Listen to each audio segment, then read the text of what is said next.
আজকের আইটেম আমাদের সকালের না দুপুরের, সরি দুপুরে। আর এটা কি বানাইতেছেন কাকা? এটা দেশি মুরগি, গলাচিলা মুরগি। গলাচিলা মুরগি দেশি। এই যে গলাচিলা মুরগি দেশি।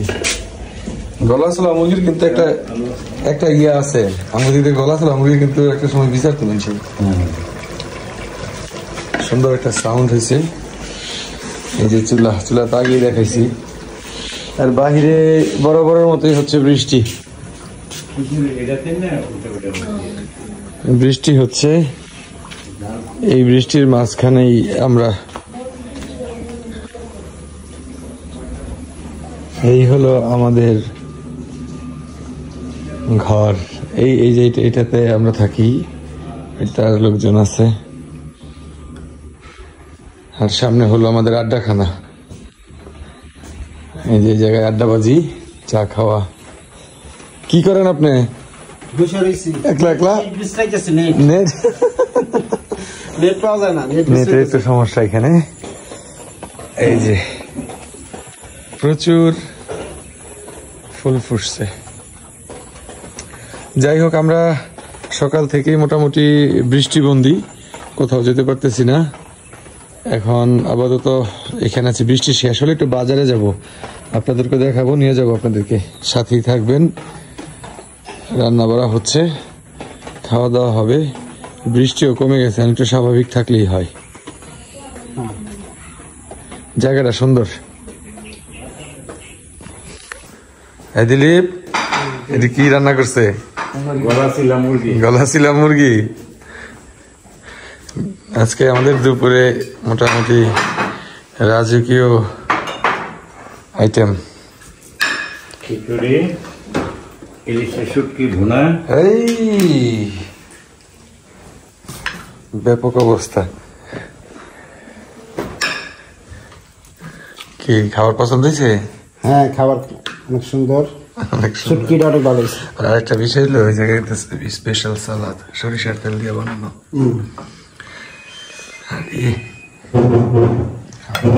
কালার যে একটা আইসে না, বেড়াচ্ছে তরকারি। ঢাকার মানুষ কালারে খায়, আর পাহাড়ের মানুষ কি খায়? শুটকির ভর্তা, ভুনা। এটা কি গরম করতে হয় না? যাই হোক, খাওয়া দাওয়া করি। খাওয়া দাওয়ার পরে তারপরে যদিও বৃষ্টির কারণে আমরা ঘরবন্দি, এই জন্য নতুন কিছু দেখাতে পারতেছি না। এই জন্য নতুন কিছু দেখাতে পারতেছি না। আউটডোর শুটিং নাই। যাক, খাওয়া দাওয়া শুরু করি।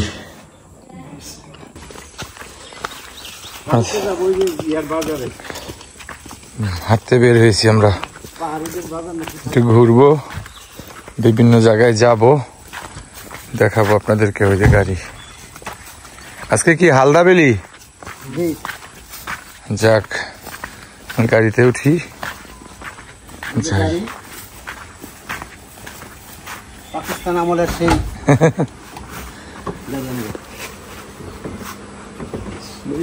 উঠি গাড়িতে। বনের ভিতর দিয়ে ছুটছে গাড়ি।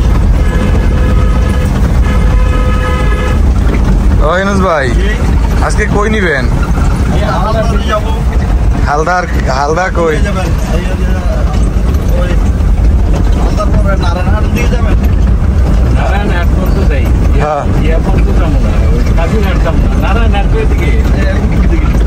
আমরা ড্রাগন বাগানে যাব। আর এটা কি যেন মালডালিন না কি বললেন? ম্যান্ডারিং বনে যাব। হ্যাঁ, নাম শুনি নেই আমরা।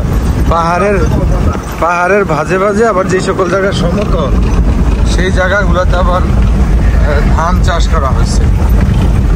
অন্যান্য পাহাড়ে যেমন ঝুমের চাষ পাহাড়ে হয়, বা ধানের, যেটা ঝুম বলি আমরা, ধানের চাষ। এখানে এটা সমতল, এটা দিয়ে তাদের খাবারের চাহিদা মেটায়। শুধু ফল হয়,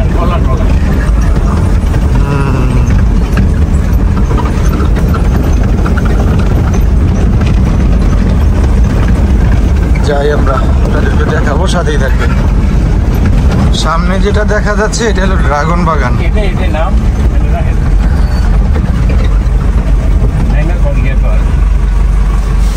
এটা হলো ড্রাগনের বাগান, প্রচুর পরিমাণে ড্রাগন হয়েছে, ব্যাপক ড্রাগন হয়েছে। হ্যাঁ কাকা, আপনার বাসায় তো অনেক ড্রাগনের গাছ দেখলাম, কিন্তু আপনার বাসাটা লাল, এটা হলো সাদা। না না, এটা লাল। এটা লাল হবে? আমার বাসায় যেতেছেন এটা তো ভিতরে লাল হইলো, পাকলে পরে লাল। আপনার বাসার যাত্রা এটা নাকি? একই কিন্তু এটা এখান থেকে আমি নিছি তারা। বিশাল বিশাল ড্রাগনের বাগান। আবার এই পাশে কমলা আছে, কমলা বাগানে না, ওই যে পাকছে কিন্তু কমলা। ইনুস ভাই এই যে কমলা পাকছে তো, আবার কাঠবিড়ালি খেয়ে ফেলছে একটা। ওই যে চায়না যেটা ড্রাগন লাগাইলে কতদিনের মধ্যে? 1 বছর। সুন্দর কিন্তু বাগানটা। কি পরিমাণ উৎপন্ন হয় বাগান থেকে জানেন আপনি? আগে তো শুনতাম ডেইলি 1-1.5 টন। আরো আছে তো ড্রাগন বাগান। আচ্ছা, আমরা মোটামুটি আরো কয়েকটা বাগান ঘুরবো, আপনাদেরকে দেখাবো। কিছু কমলা পাকছে এই পাশের। ড্রাগন বাগান থেকে কোথায় ইনুস ভাই? মেন্টারিন গাছ আছে না সামনে, মেন্টারিন গাছটা আমরা দেখি নাই কখনো। কমলা গাছের মতো দেখি, মানে যাই হোক, আমরা এই ফলটার সাথে পরিচিত না। চা বাগান আমরা সচরাচর যতটুকু জানি যে কি বলে ঢালু জায়গায় করতে হয়, তো এই জায়গায় কিন্তু একটা প্রযুক্তি ব্যবহার করে তারা সমতলেও চা বাগান করেছে। সেটা হলো মাঝখানে ড্রেনের মতো করে দিছে, যাতে বৃষ্টির পানি বা অন্য কোনো পানি যাতে না জমে। ওগুলির ভিতরে আছে বন ছাগল আছে। এখানে বন্য ছাগল, বন্য হরিণও পাওয়া যায়, বনমোরগ।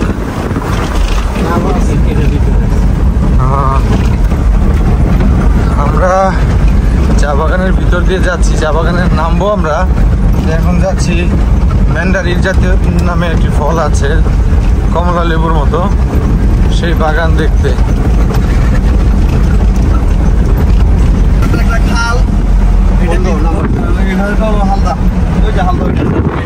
ওই যে হালদা নদী থেকে একটা ক্যানেল এসেছে, এই ক্যানেলের উপরে এই ব্রিজটা। আর হালদা বলতে কর্ণফুলিতে যে হালদা, ওইটার একটা কনসার্ন এটা। বিস্তীর্ণ মাঠ, সবুজ, তার মাঝখানে যে আঁকাবাঁকা সাপের মতো আঁকাবাঁকা রাস্তা।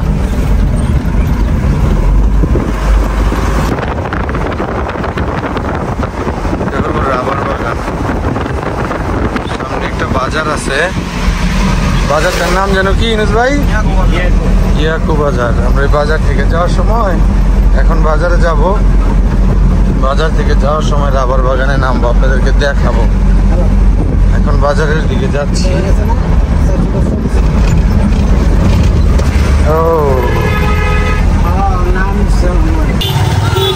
এটা হলো হেয়াকো বাজার, যে বাজারের কথা বললাম। আমরা কলা নিলাম। কলা কত করে নিলেন? 130 না, 120 করে ধরছে। হ্যাঁ, কলা যদি মিষ্টি না তাহলে কিন্তু ফেরত নিয়ম।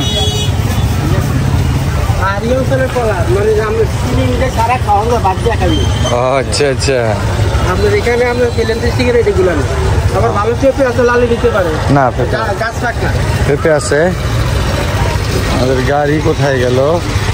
বাজারে এসেছিলাম কিছু সবজি নেওয়ার জন্য। গরুর বাছুর। এখন বাজার থেকে আমরা রাবার বাগানের দিকে যাব, নিয়ে যাব আপনাদেরকেও। এই হলো রাবার বাগান। কি এটা নিয়ে নেই, আমরা তো ব্যবসা করবো।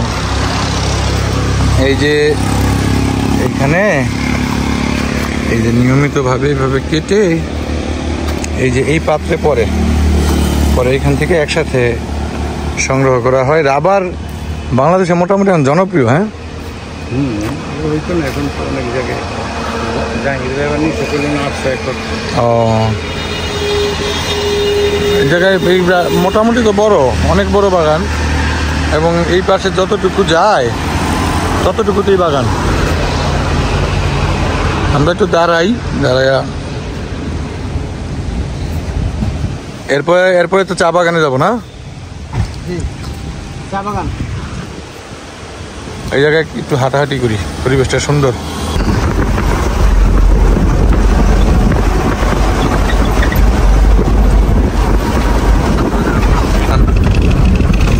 জানো না না না আস্তে আস্তে জানেন ভাই, জান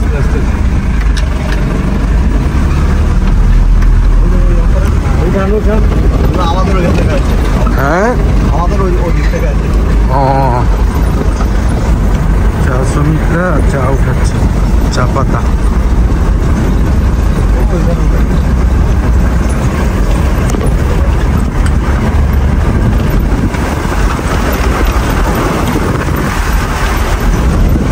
চা পাতা উঠে সামনে রেখে দিছে।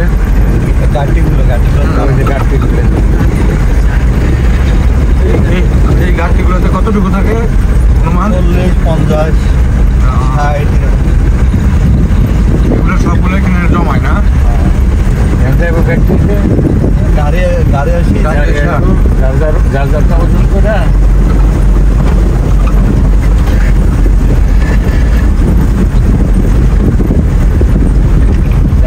ওজন করে নাম লেখা। বন্ধুরা, এটা হলো চা বাগান। এই যে চা পাতা, এই চা পাতাগুলাই পরে বিভিন্ন প্রক্রিয়াজাত করার মাধ্যমে আপনাদের কাছে চা পাতা হিসেবে পাঠানো হয়।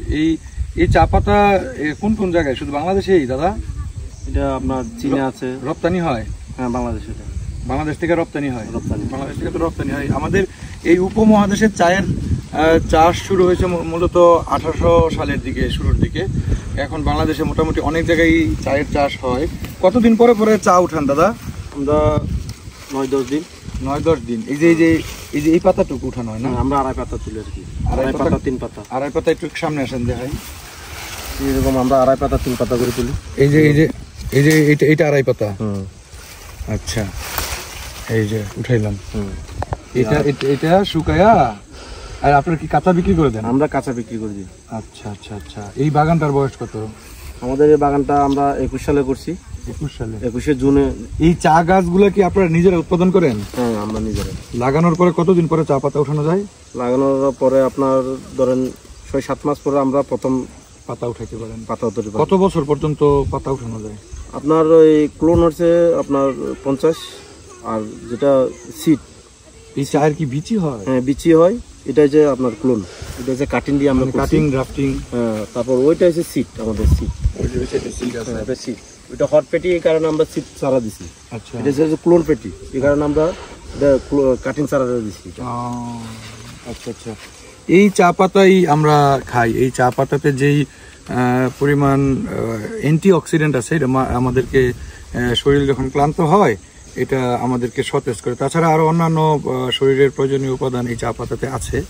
এই চা পাতা, এটা যদি আমি শুকাই, এটা দিয়ে কি চা গরম পানিতে দিলে হবে, কালার হবে? এটা আপনার বিশেষ করে আপনার এটা আপনার বাতাস দিয়ে প্রথম ওজেরিং করতে হবে, নরম করতে হবে। নরম করার পরে আপনি যদি নিজের হাতে তৈরি করতে চান, তো আপনি যে কোনো কাপড়ের দিয়ে ঢুকে নিয়ে শুকাই দিতে হবে। ছায়াতে শুকাইতে হবে? হ্যাঁ, ছায়াতে, রোদে না? রোদ্রে না, ছায়াতে শুকাবেন বা ফ্যানের তলে দেবেন। মোটামুটি এই মশলাটা থেকে ছাড়বে,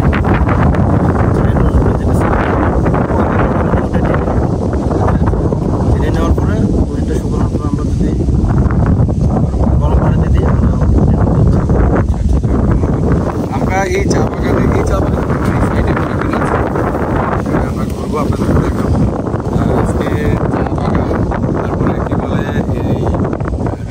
বাগান, তারপরে আরো রাবার বাগান দেখালাম, অন্যান্য বাগান যেগুলো আছে পর্যায়ক্রমে দেখাবো। আমাদের রান্না বাড়া প্রায় শেষ, খাওয়া দাওয়া করবো, ক্ষুধার্ত আমরা খুব, সাথেই থাকবেন। আমরা তো চলে আসলাম মিনুস ভাই, আমাদের বাজার সদাই নামানো হচ্ছে। আজকে আমাদের আইটেম কি? এই যে খাসি আসছে, খাসি। ভালো আছেন? ছাগল যাক, আমরা কটেজে ঢুকি। আর রান্নাঘরের কি অবস্থা? হ্যাঁ, এটা কি এই দর্শকদের দেখান না? বেগুন ওয়াও, কেনা কিনছে মাছটা ডিমলা, ডিমলা ছাড়া নাই, বহুত খুঁজছি। ভেন্ডি ভাজি হইতেছে, আপা আপা যে খাওয়াইতেছে।